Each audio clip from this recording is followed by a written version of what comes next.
பூனைன்னா பூனை, பூனை எலியை பிடிக்கும், நான் எலியை பிடிக்கிறேன், அவ்வளவுதான் இது அப்படின்னு சொல்லி விவரமா சொல்லிச்சு அந்த அரண்மனை பூனை. உடனே ஒரு சாதாரண பூனையை கொண்டுட்டு வந்துட்டாங்க. கொண்டாந்து விட்டா அது பார்க்கறதுக்கு ரொம்ப சாதாரணமா தெரிஞ்சுது. இந்த வீரனுக்கு நம்பிக்கை வரல. இருந்தாலும் அதை கொண்டுட்டு வந்து வீட்டுக்குள்ள விட்டான். ஒரே நிமிஷம் அந்த எலியை கவிட்டு வெளியில ஓடிப்போச்சு. மேலிடத்து பூனைகள்லாம் இதை வேடிக்கை பார்த்துக்கிட்டு வெளியில நின்றுட்டு இருக்குது. எல்லாரும் மெதுவா அந்த பூனையை நெருங்கி, உங்ககிட்ட அப்படி என்ன தனிப்பட்ட திறமை, அதோட ரகசியம் என்னன்னு கேட்டாங்க. அந்த சாதாரண பூனை ரொம்ப சாதாரணமா சொல்லிச்சான், அதெல்லாம் எனக்கு தெரியாது, நான் பூனை, அவ்வளவுதான், நீங்களும் பூனையா இருங்க அப்படின்னு சொல்லிவிட்டு அந்த பூனை தன்னுடைய வாயில கவிய எலியோடு அங்கிருந்து நடந்து போச்சு. இந்த கதையிலிருந்து நாம புரிஞ்சுக்க வேண்டிய தத்துவம் என்னன்னா, நீயாக இரு. இதுதான் அந்த தத்துவம். நம்ம ஒவ்வொருத்தருக்கு உள்ளேயும் ஒரு தனித்தன்மை இருக்கு. இதை அவங்கவுங்க புரிஞ்சுக்கிட்டு உண்மை இயல்பு புரிஞ்சுக்கணும். நம்முடைய இயல்பு என்னங்கிறது நமக்கு தெரியணும். அதை கண்டுபிடிக்கிறது தான் உண்மையான கலை. ஒரு பெரிய மனுஷன் வாயை அகலமா திறந்து வச்சுட்டு தூங்கிட்டு இருந்தான். உடனே ஒரு எலி உள்ள பூந்துட்டு தான். வீட்டு வேலையாள் டாக்டருக்கு போன் பண்ணான், எங்க முதலாளி வாய்க்குள்ள ஒரு எலி பூந்துட்டுது டாக்டர் அப்படின்னா. நான் உடனே புறப்பட்டு வரேன், அதுக்கு முன்னாடி நீ ஒரு ரொட்டி துண்டை எடுத்து ஒரு வாய்க்கு முன்னாடி காட்டு, உள்ள போன எலி வெளியில வந்துரும்னாரு டாக்டர். சரின்னு சொல்லிவிட்டான். கொஞ்ச நேரத்தில் டாக்டர் அங்க போய் சேர்ந்தார். அப்போ வேலைக்காரன் ஒரு பெரிய மீனை அவர் வாய்க்கு நேரா இப்படியும் ஆட்டிக்கிட்டு இருந்தான். நான் ரொட்டி துண்டை தானே காட்ட சொன்னேன்னாரு டாக்டர். அவன் சொன்னான், எலியை வெளியில கொண்டுட்டு வர்றதுக்கு ரொட்டி துண்டை காட்ட சொன்னீங்க டாக்டர், அதுக்கப்புறம் அந்த எலியை துரத்திக்கிட்டு ஒரு பூனை உள்ள போயிருக்கு, அதுக்காகத்தான் இந்த மீனை காட்டிட்டு இருக்கேன் நானா. இது எதுக்குன்னா, இப்படி வேடிக்கையா சொல்றது, பூனை பூனையாக இருக்க வேண்டும், எலி எலியாக இருக்க வேண்டும், மனுஷன் மனுஷனாக இருக்க வேண்டும் அப்படிங்கறத புரிஞ்சுக்கிறது. நாம இருக்கிற வரை வெற்றி நிச்சயம். ஒரு தீக்குச்சி தீப்பெட்டியை பார்த்து கேட்டுதான், நாம 2 பேரும் தானே உரசிக்கிறோம், ஆனா நான் மட்டும் தீப்பிடிச்சு எரிஞ்சு போறேன், நீ அப்படியே இருக்கிறியே அப்படின்னு தான். அதுக்கு தீப்பெட்டி சொல்லி இருக்குது, உனக்கு தலையில கணம் இருக்கு, அதனால அழிஞ்சு போற அப்படின்னு தான். எப்படி இருக்கு பாருங்க இந்த பதில். தலையில கணம் உள்ளவங்க யாருமே சரியா இருக்க முடியாது. எவ்வளவு பெரியவங்களா இருந்தாலும் சரி, ரொம்ப கஷ்டம்தான் அது. கர்வம்ங்கிறது கூடவே கூடாது.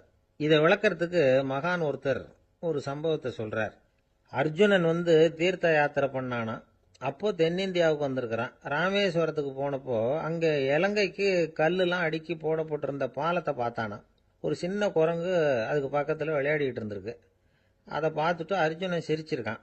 ஏன் சிரிக்கிறேன்னு கேட்டிருக்கு அந்த குரங்கு. ராமன் மிகச்சிறந்த வில் வீரன். அப்படி இருக்கிறப்போ அவன் இலங்கைக்கு அம்புகளாலேயே ஒரு பாலம் கட்டியிருக்கலாம். அதை விட்டுட்டு போயும் உன்ன மாதிரி குரங்குகளை துணையா வச்சுக்கிட்டு இப்படி ஒரு கருங்கல் பாலத்தை கட்டியிருக்கிறானே அப்படின்னானா. அம்புகளால பாலம் கட்ட முடியுமா அப்படின்னு கேட்டுதான் குரங்கு. ஏன் முடியாது, என்னால முடியுமேன்னு இருக்கான் அர்ஜுனன். அம்பால பாலம் கட்டலாம், இருந்தாலும் என்ன மாதிரி குரங்குகள் ஏறி நடந்தா அது தாங்குமா? அதனாலதான் ராமர் கருங்கல் பாலமே கட்டினார் அப்படின்றது குரங்கு சொல்லிச்சான். அப்படியே சொல்ற, நான் வேணும்னா இப்ப அம்புகளாலேயே ஒரு பாலத்தை கட்டுறேன், நீ அது மேல ஏறி நடந்து பார். பாலம் விழுந்துட்டுதுன்னா நான் தீ மூட்டி அதுல குதிச்சு உயிர் தியாகம் பண்ணி விடுறேன் அப்படின்னு நான் ரொம்ப கோபமா. உடனே அந்த சின்ன குரங்கு பெரிய உருவம் எடுத்துட்டுதான். கையில கதையோட அர்ஜுனன் முன்னாடி நிக்கிறான் அனுமன். பார்த்தா, என்னுடைய தலைவர் ராமரையா இழிவா பேசுற, நீ இப்போ பாலம் கட்டு, நான் என்னுடைய பலத்தை காட்டுறேன் அப்படின்னு அனுமன். அர்ஜுனன் தன்னுடைய காண்டிபத்தை எடுக்கிறான், சரமாரியா அம்புகளை விடுறான். அதெல்லாம் ஒன்னோட ஒன்று கோத்துக்கிட்டு அப்படியே பாலம் மாதிரி நிக்குது. அர்ஜுனன் தலை நிமிர்ந்து நின்னான். அனுமன் உயர கிளம்பி அங்கிருந்து பாலத்துல பொத்துன்னு இறங்கினான். பாலம் அப்படியே நொறுங்கி போச்சு தூள் தூளா. என்ன அர்ஜுனா, இப்ப என்ன செய்ய போற அப்படின்னு நான் ஏளனமா. அர்ஜுனன் தலையை தொங்க போட்டுக்கிட்டான். சொன்னபடி தீ மூட்டி அதுல குதிக்கிறதுக்காக 3 தடவை சுத்தி வந்தான். அப்போ கிருஷ்ணர் அங்க வந்தார். என்ன அர்ஜுனா, என்ன நடக்குது, என்ன இது அப்படின்னு ஒன்றும் தெரியாத மாதிரி கேட்டார். அர்ஜுனன் வாயை திறக்கிறதுக்கு முன்னாடி அனுமன் வாயை திறந்தான், நடந்ததை சொன்னான். அர்ஜுனன் சவால் விட்டபடி உயிர் திறந்தே ஆகணும்னா அனுமன். கிருஷ்ணர் யோசனை பண்ணார். நல்லது, இந்த சவால் விட்டதுக்கும் நடந்ததுக்கும் யார் சாட்சி? பெரிய ஒருத்தரை சாட்சியா வச்சுக்கிட்டல்லவா நீங்க இந்த போட்டியை நடத்தி இருக்கணும் அப்படின்னார். அதனால என்ன, இப்ப மறுபடியும் அந்த போட்டியை நடத்திவிட்டா போச்சு, என்னால் அந்த அம்பு பாலத்தை நொறுக்க முடியாதா அப்படின்னு அனுமன். சரி, இப்ப மறுபடியும் அது நடக்கட்டும்னார் கிருஷ்ணர். அர்ஜுனன் அம்பு பாலம் அமைச்சான். அனுமன் ஏறி குதிச்சான். பாலம் அசைஞ்சு கொடுக்கவே இல்லை, அவ்வளவு உறுதியா இருக்கு. இப்ப அனுமன் தலையை குனிஞ்சுக்கிட்டான். அர்ஜுனன் நன்றியோட நிமிர்ந்து பார்த்தான். கிருஷ்ணருடைய தோள்கள்லையும் முதுகலையும் ரத்தம். என்ன சுவாமி, என்ன நடந்ததுன்னு நான் பதறி போய், உன் அம்பு பாலத்தை நான் தான் முட்டு கொடுத்து தாங்கிட்டு இருந்தேன். அனுமன் குதிச்சப்போ என் மேலே ஏற்பட்ட காயங்கள் இவை. பின்ன உன்னுடைய அம்பு பலத்தினாலியா பாலம் நின்னுதுன்னு நினைக்கிற அப்படின்னாராம். முதல்ல அர்ஜுனன் அப்புறம் அனுமன் 2 பேருக்குமே கர்வ பங்கம் ஆயிட்டு தான். அதாவது அவங்க கிட்ட இருந்த கர்வம் போயிட்டுது. யாரா இருந்தாலும் கர்வம் கூடாதுங்கிறத இதுல இருந்து நாம புரிஞ்சுக்கணும். இந்த காலத்துல நாமெல்லாம் எந்த விஷயத்துக்கெல்லாம் கர்வப்பட்டுட்டு இருக்கோம் தெரியுமா? ஒரு 2 பெண்கள் தங்களுடைய கணவன்மார்களை பத்தி ரொம்ப பெருமையா பேசிக்கிட்டாங்களாம். அதுல ஒரு அம்மா சொல்லியிருக்கு, என் வீட்டுக்காரர்கிட்ட எந்த சப்ஜெக்ட் கொடுத்தாலும் சரி அந்த விஷயத்தை பத்தி அழகா 1 மணி நேரம் பேசுவார் அப்படின்னாங்களாம். உடனே இன்னொரு அம்மா, அது என்ன பிரமாதம், என் வீட்டுக்காரருக்கு சப்ஜெக்டே தேவையில்லை, விஷயமே இல்லாம நாள் பூரா பேசிக்கிட்டு இருப்பார் அப்படின்னாங்களாம். ஒருத்தர் ஒரு தவறு செஞ்சு விடுறாருன்னு வச்சுக்கங்க, உடனே நீ செஞ்சது தவறு அப்படின்னு சொல்றது ஒரு வகை. அதுக்கு பதிலா எது சரின்னு அவர் புரிந்து கொள்ள உதவி செய்யறது இன்னொரு வகை. இந்த 2வது வகை இருக்கு பாருங்க, நிர்வாக இயல்ல இது ரொம்ப முக்கியம். அலுவலகத்தில் வேலை பார்க்குற ஒருத்தர் முக்கியமா தெரிஞ்சுக்க வேண்டியது என்ன தெரியுமா? சக ஊழியர்கள் கிட்ட எப்படி பழகணும், மேலதிகாரிகள் கிட்ட எப்படி பழகணும், தனக்கு கீழே வேலை செய்கிறவங்க கிட்ட எப்படி பழகணும், வாடிக்கையாளர்கள் கிட்ட எப்படி பழகணும், இவங்க எல்லார்கிட்டையும் செம்மையான உறவை ஏற்படுத்திக்கிறது எப்படி, இதையெல்லாம் சொல்லிக் கொடுக்குற பாடம் தான் இன்டர் பர்சனல் ஸ்கில், திறமையான உறவு அப்படிங்கிறது. எந்த வேலையில் இருந்தாலும் சரி, இந்த உறவுகளை வளர்க்கும் திறன் உள்ளவங்க சீக்கிரம் முன்னுக்கு வந்துடுறாங்க. மற்றவங்க கிட்ட உறவை பலப்படுத்திக்கிறது எப்படி அப்படின்னு தெரிஞ்சுக்கிட்டோம்னா எந்த ஒரு தடையையும் சுலபமா தாண்டி செய்யற தொழில முன்னுக்கு வந்துடலாம். ஹார்வர்டு பல்கலைக்கழகத்தில் ஒரு கணக்கெடுப்பு பண்ணி பார்த்தாங்களாம். பார்க்கிற வேலையில எது மாதிரி குணாதிசயம் உள்ளவங்க வேகமா முன்னுக்கு வர்றாங்க அப்படின்னு தெரிஞ்சுக்கிறதுக்காக இந்த கணக்கெடுப்பு. வெவ்வேறு துறையில வேகமா முன்னுக்கு வந்திருக்கிற பல பேரை சந்திச்சு இந்த சர்வேயை நடத்தி இருக்கிறாங்க. அவங்க கண்டுபிடிச்சு சொல்லியிருக்கிற உண்மை என்ன தெரியுமா?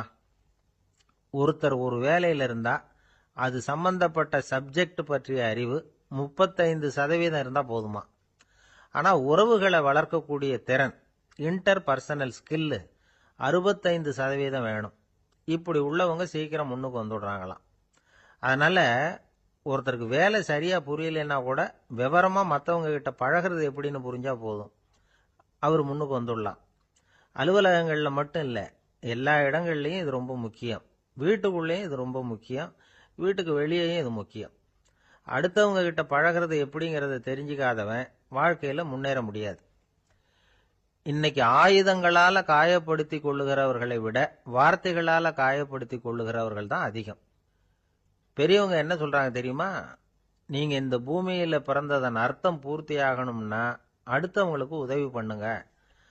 அடுத்தவங்களுக்கு உதவி செய்ய முடியாவிட்டால் கூட பரவாயில்லை, ஆனால் யாரையும் புண்படுத்தி விடாதீங்க அப்படின்னு சொல்றாங்க. எனக்கு தெரிஞ்ச ஒருத்தர் ஒரு அலுவலகத்தில் வேலை பார்க்கிறார். அவர் சொல்லுவார், எனக்கு இந்த இன்டர் பர்சனல் ஸ்கில் ரொம்ப அதிகம் சார், சக ஊழியர்கள் கிட்ட ரொம்ப சுமூகமா நடந்துக்குவேன். என் கூட வேலை பார்க்குற ஒருத்தருக்கு ஏதாவது ஒரு கஷ்டம்னா அந்த சமயத்தில் அவர் செய்ய வேண்டிய வேலையை நான் செஞ்சிருவேன் சார் அப்படிம்பார்.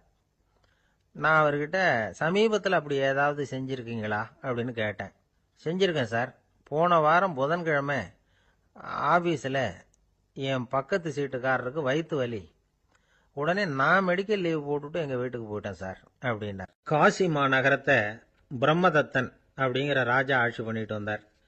அவர் ஒவ்வொரு வருஷமும் ஒரு திருவிழா நடத்துறது வழக்கம். எல்லா தேசத்திலிருந்தும் எல்லா வகையான ஜனங்களும் அதில் கலந்துக்குவாங்க. ஒரு சமயம் அது மாதிரி விழா நடந்துகிட்டு இருந்தது. வைகுண்டத்திலிருந்து தேவலோகத்திலிருந்து நிறைய தேவகுமாரர்கள்லாம் காசி நகருக்கு அப்போ வந்திருந்தாங்க.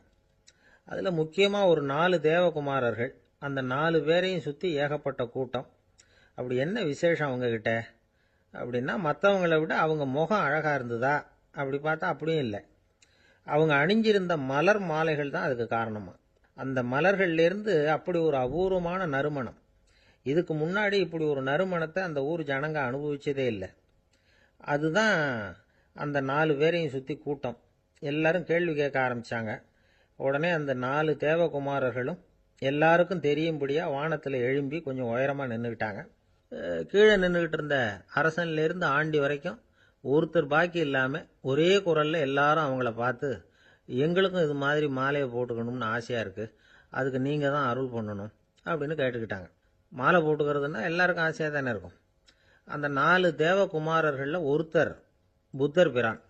அவர் சொன்னார், பூலோகவாசிகளே, நான் சொல்கிறத கொஞ்சம் பொறுமையாக கேளுங்க. கக்காரு அப்படிங்கிற கற்பக விருஷத்தின் மலர்களால் தொடுக்கப்பட்டது இந்த மாலை. இதுக்கு நிறைய சக்தி உண்டு. எந்த காலமும் இது வாடாது, வாசனையும் குறையாது. ஆனால் இதை அணிந்து கொள்றதுக்கு சில தகுதிகள் தேவை அப்படின்னார். என்ன தகுதி அது சொல்லுங்களேன் அப்படின்னு ஏக காலத்தில் எல்லாரும் சத்தம் போட்டாங்க. தீய இயல்புகள் உள்ளவங்க, இழிந்த சிந்தனை, இழிந்த செயல் உள்ளவங்க இந்த மாலையை அணிய முடியாது அப்படின்னார். அவ்வளோதான். கூட்டத்தில் சத்தம் போட்டவங்கெல்லாம் மெதுவாக அப்படி அடங்க ஆரம்பிச்சிட்டாங்க. இன்னொரு தேவகுமாரன் சொன்னார், அடுத்தவங்க பொருளை அபகரிக்காதவன், அடுத்தவங்களுக்கு கெடுதல் பண்ணக்கூடிய பொய் பேசாதவன், பேராசையினால் கெட்ட வழியில் பொருள் ஈட்ட நினைக்காதவன் இந்த மாலையை போட்டுக்கலாம் அப்படின்னார். கூட்டத்திலிருந்து யாரும் முன்னுக்கு வரல. ஒரே ஒரு ராஜகுரு மட்டும் கொஞ்சம் முன்னாடி வந்தார். பெரியவர், படித்தவர். அவர், எனக்கு தகுதி இருக்குது அந்த மாலையை போட்டுக்கிறதுக்கு அப்படின்னார். வேற ஒன்றும் இல்லை, பொய் சொல்லியாவது அந்த மாலையை வாங்கிக்குவோமே அப்படின்னு முடிவு பண்ணிட்டார் அவர். அவ்வளோதான், மாலையை வாங்கிட்டார். அடுத்த தேவகுமாரன் பேசினார். யாருக்கு திடமான அறிவும் மனமும் இருக்குதோ, யாருக்கு நல்ல காரியங்களில் அசையாத ஈடுபாடு இருக்குதோ, நல்ல அரிய பொருள்களை தனியாக தான் மட்டும் அனுபவிக்க விரும்பாதவர் யாரோ அவர் முன்னாடி வந்து இந்த மாலையை வாங்கிக்கலாம் அப்படின்னார். அந்த தகுதியும் எனக்கு இருக்குன்னார் ராஜகுரு. மாலையை வாங்கி போட்டுக்கிட்டார்.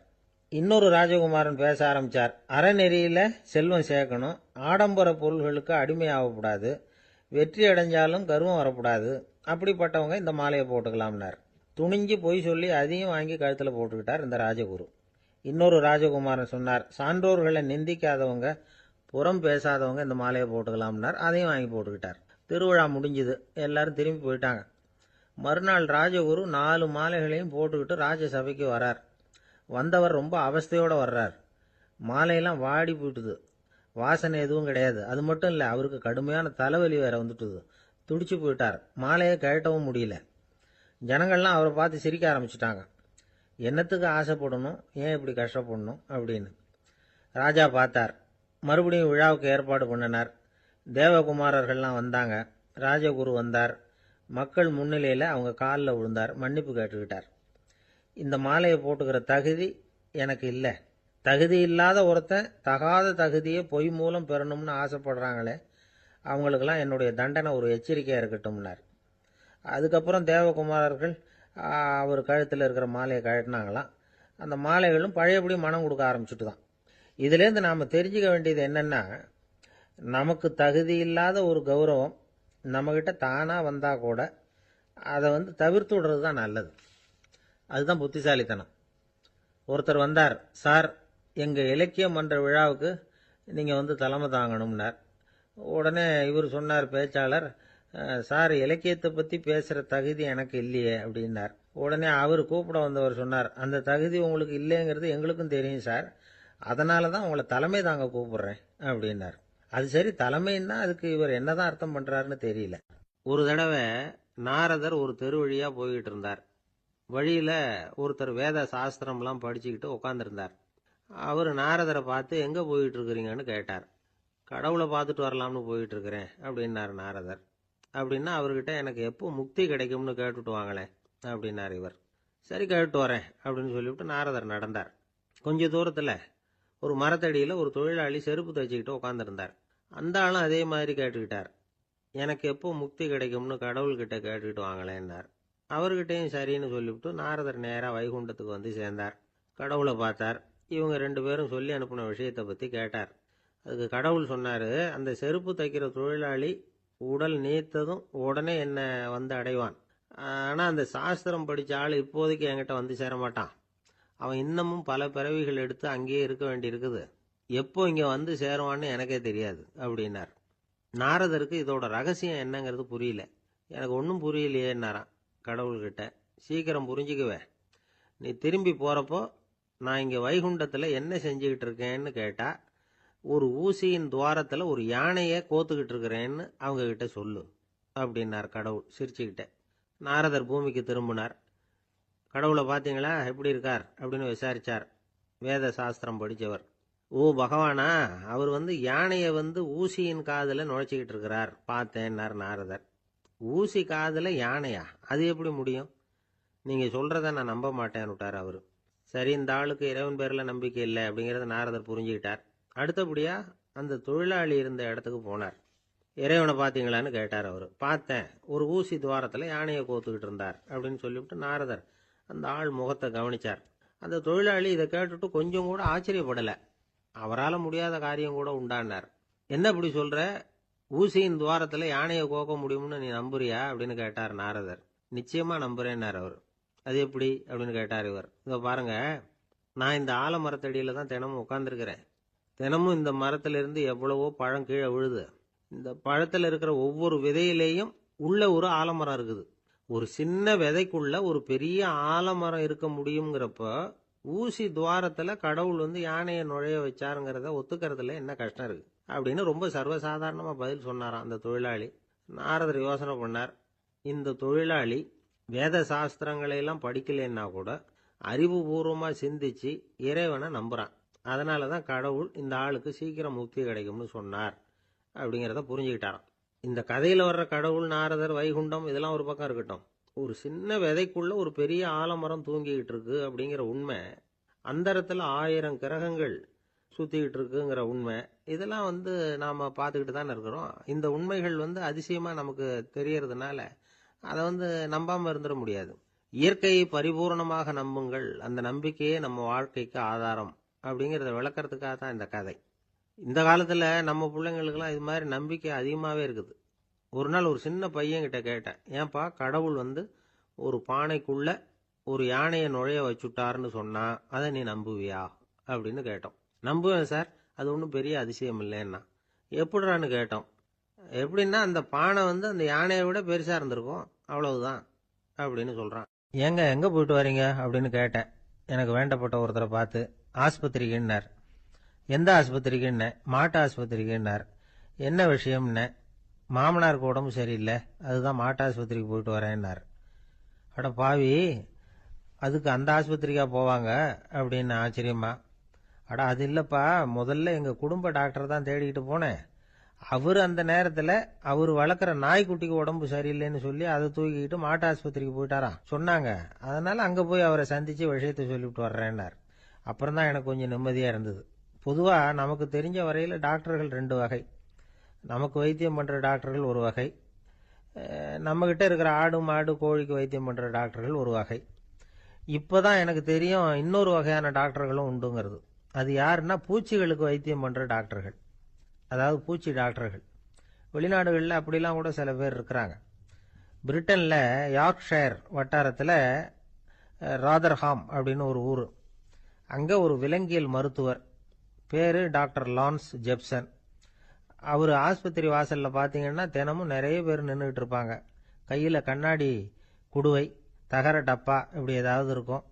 அதுக்குள்ள ஏதாவது பூச்சிகள் இருக்கும். அதுக்கு வைத்தியம் பண்றதுக்காக வந்தவங்க தான் அவங்க எல்லாம். சிலந்தி பூச்சி, பல்லி, தேளு, பாம்பு இப்படி ஏதாவது இருக்கும். பொழுதுபோக்கா சில பேர் நாய், பூனை, கிளி, மைனா, புறா இப்படி ஏதாவது வளர்க்குறாங்கல்ல, அது மாதிரி இப்பெல்லாம் தேளு, பல்லி, பாம்பு, பூச்சி இதையெல்லாம் வளர்க்க ஆரம்பிச்சிட்டாங்களாம். இது ஒரு புது ஃபேஷன். இப்போ கூண்டுக்குள்ள டப்பாக்குள்ள போட்டு வளர்க்குறது, அதுக்கு ஏதாவது நோய் வந்துட்டுதுன்னா வைத்தியம் பண்ணுறதுக்கு டாக்டர் கிட்ட வந்துட வேண்டியது, இப்படி இந்த பழக்கம்லாம் நிறையா வந்துட்டுது.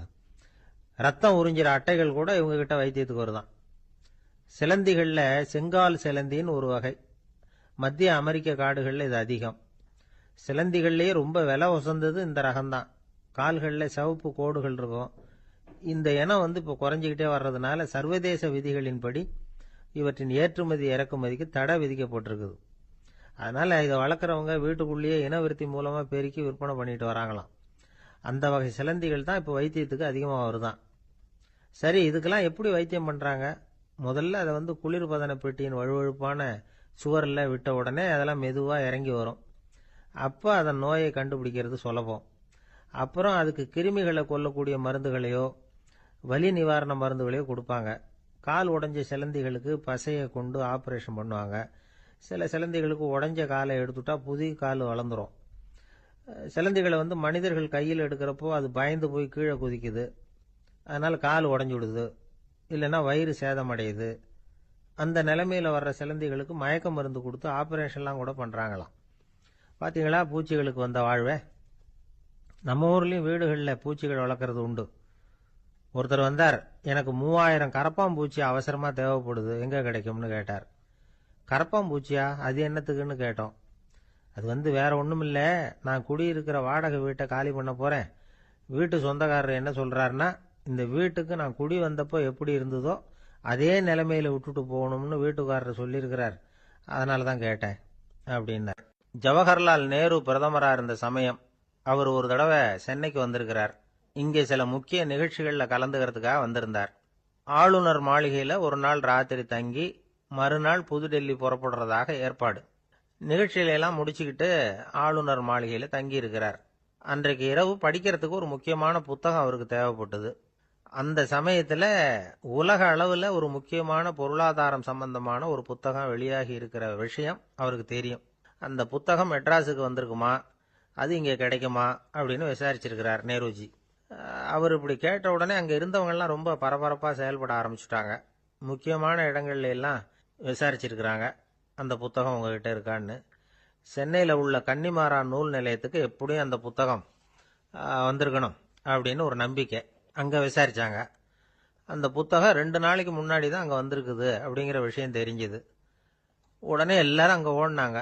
அவங்களுக்கு இன்னொரு சந்தேகம், புத்தகம் வந்திருக்கு சரி, அது இந்த சமயத்துல வேற யாரும் படிக்கிறதுக்கு எடுத்துட்டு போயிருக்க கூடாதே அப்படிங்கிற சந்தேகம் இருந்தாலும் மனசுக்குள்ள ஒரு தைரியம். இப்படி ஒரு புத்தகம் வெளிவந்திருக்கிற விஷயமே நேருஜி சொல்லி தான் நமக்கே தெரியும். அதுவும் இல்லாம உலக பொருளாதாரம் சம்பந்தமான ஏதோ ஒரு புத்தகம் அது. அதை போய் இந்த நேரத்தில் அவ்வளவு ஆர்வமா யார் எடுத்துட்டு போயிட போறாங்க அப்படிங்கிற தைரியம். இந்த தைரியத்தோட அந்த நூல் நிலையத்துக்கு ஓடினாங்க. புத்தகத்தை தேடுனா அது கிடைக்கல, யாரோ எடுத்துட்டு போயிருக்கிறாங்க. நேருவுக்கு மட்டுமே தெரிஞ்சிருந்த அந்த புத்தகம் பத்தின விஷயம் சென்னையில வேற ஒருத்தருக்கும் தெரிஞ்சிருக்குது. உடனே எல்லாரும் பரபரப்பா அந்த அதுக்குன்னு இருக்கிற ரிஜிஸ்டர் இருக்குல்ல, பதிவேடு, அதை புரட்டி பார்க்கறாங்க, யார் எடுத்துட்டு போறாங்கன்னு தெரிஞ்சுக்கிறதுக்காக. எடுத்துட்டு போனவங்க அதுல கையெழுத்து போட்டிருப்பாங்கல்ல, அதை பார்த்து யாருன்னு தெரிஞ்சுக்கலாம் அப்படிங்கிறதுக்காக தான் அதை புரட்டுறாங்க. அதோ அந்த புத்தகத்தோட பேரு பக்கத்துல அதை எடுத்துக்கிட்டு போனவங்க கையெழுத்து உத்து பார்க்கறாங்க எல்லாரும். அதுல போட்டிருக்குது பேரு CN அண்ணாதுரை அப்படின்னு எழுதியிருந்தது. அவரு தான் பேரறிஞர் அண்ணா. நேரு படிக்க விரும்பின ஒரு புத்தகத்தை அதே நேரம் படிக்க விரும்பின இன்னொரு தலைவர் இவர். படிக்கிறதுல அவருக்கு இருந்த ஆர்வத்தை நாம தெரிஞ்சுக்கணும்னா அதுக்கு எவ்வளவோ சம்பவங்கள் இருக்கு. கடைசி காலத்துல அவர் அடையாறு மருத்துவமனையில படுத்திருக்கிறார். அவருக்கு ஒரு முக்கியமான அறுவை சிகிச்சை செய்ய வேண்டியிருக்குது அவசரமா. அமெரிக்காவிலிருந்து டாக்டர் மில்லர் வந்திருக்கிறார். அவர்கிட்ட கேட்கிறார், டாக்டர் நாளைக்கே அறுவை சிகிச்சை செய்ய போறீங்களா அப்படின்னு. ஆமாங்கிறார் டாக்டர் மில்லர். நாளைக்கு மறுநாள் செஞ்சுக்கிறனே அப்படின்னாராம் அண்ணா.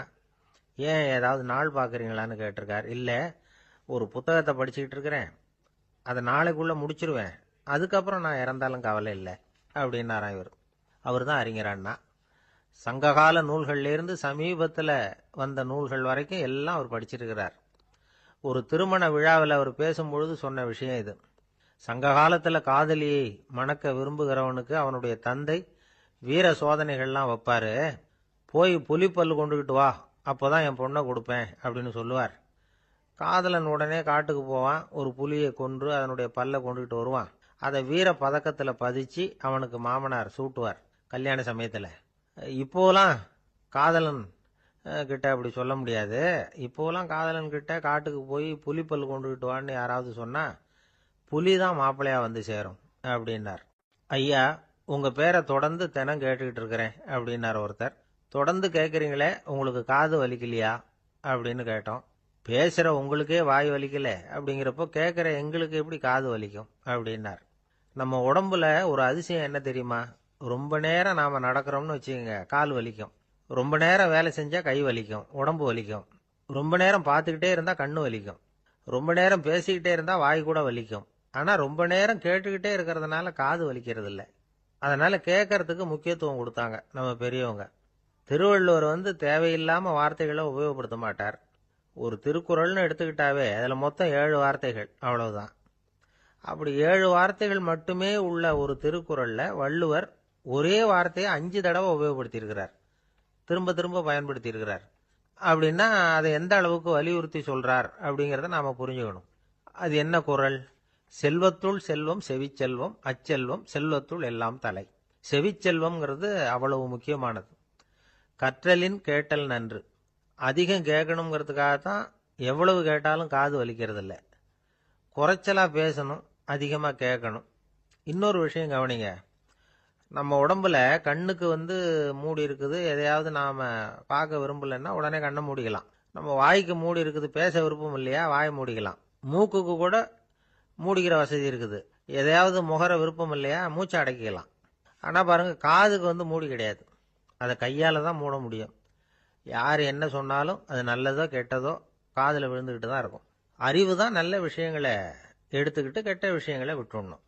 நல்ல கருத்துக்கள் நம்ம காதில் நிறைய விழுந்துக்கிட்டே இருக்கணும். அதை கேட்டு நாம் நல்லபடியாக வாழணுங்கிறது தான் படைப்பின் விருப்பம். ஆன்மீகவாதிகள் கூட ஒன்று சொல்லுவாங்க. அதாவது, ஆன்மீக பாதையில் நீங்கள் முன்னேறணும்னா முதல்ல சிரவணம் செய்யணும்பாங்க. அதாவது பெரியவங்க சொல்கிற நல்ல கருத்துக்களை கேட்கணும் அப்படின்னு அதுக்கு அர்த்தம். அதனால் யார் நல்ல கருத்துக்களை சொன்னாலும் அதை காது கொடுத்து கேளுங்க. இவ்வளவு கருத்துக்களையும் நம்ம நேயர் ஒருத்தர்கிட்ட சொல்லிகிட்டு இருந்தோம். அவரும் சரி சரின்னு தலையாடிக்கிட்டே இருந்தார். அப்புறம் சொன்னார், நீங்கள் சொல்கிறது சரிதான் சார், காதுக்கு மூடி இல்லைங்கிறது ரொம்ப சரி. அதனால தான் உங்கள் தகவல் கூட நாங்கள் விரும்புகிறோமோ இல்லையோ தினம் காதில் விழுந்துக்கிட்டு இருக்குது அப்படின்னார். எங்களுக்கு ரொம்ப பெருமையாக இருந்தது. அப்படியா அப்படின்னோம். ஆனாலும் என்ன மாதிரி சில பேர் நீங்கள் தகவல் சொல்கிற சமயத்தில் காதில் மூடி இல்லையேன்னு சொல்லி கவலைப்படுறதில்ல சார் அப்படின்னார். ஏன்னு கேட்டோம். காதை மூடுறதுக்கு தானே வசதி இல்லை, ரேடியோவை மூடுறதுக்கு வசதி இருக்குதுல்ல, அதனால் டக்குன்னு அதை மூடி வச்சுருவோம் அப்படின்னார். காசி மாநகரத்தை பிரம்மதத்தன் அப்படிங்கிற ராஜா ஆட்சி பண்ணிட்டு வந்தார். அவர் ஒவ்வொரு வருஷமும் ஒரு திருவிழா நடத்துறது வழக்கம். எல்லா தேசத்திலிருந்தும் எல்லா வகையான ஜனங்களும் அதில் கலந்துக்குவாங்க. ஒரு சமயம் அது மாதிரி விழா நடந்துக்கிட்டு இருந்தது. வைகுண்டத்திலிருந்து தேவலோகத்திலிருந்து நிறைய தேவகுமாரர்கள்லாம் காசி நகருக்கு அப்போது வந்திருந்தாங்க. அதில் முக்கியமாக ஒரு 4 தேவகுமாரர்கள். அந்த 4 பேரையும் சுற்றி ஏகப்பட்ட கூட்டம். அப்படி என்ன விசேஷம் அவங்கக்கிட்ட அப்படின்னா, மற்றவங்களை விட அவங்க முகம் அழகாக இருந்ததா அப்படி பார்த்தா அப்படியும் இல்லை. அவங்க அணிஞ்சிருந்த மலர் மாலைகள் தான் அதுக்கு காரணமா. அந்த மலர்கள்லேருந்து அப்படி ஒரு அபூர்வமான நறுமணம். இதுக்கு முன்னாடி இப்படி ஒரு நறுமணத்தை அந்த ஊர் ஜனங்க அனுபவிச்சதே இல்லை. அதுதான் அந்த 4 பேரையும் சுற்றி கூட்டம்.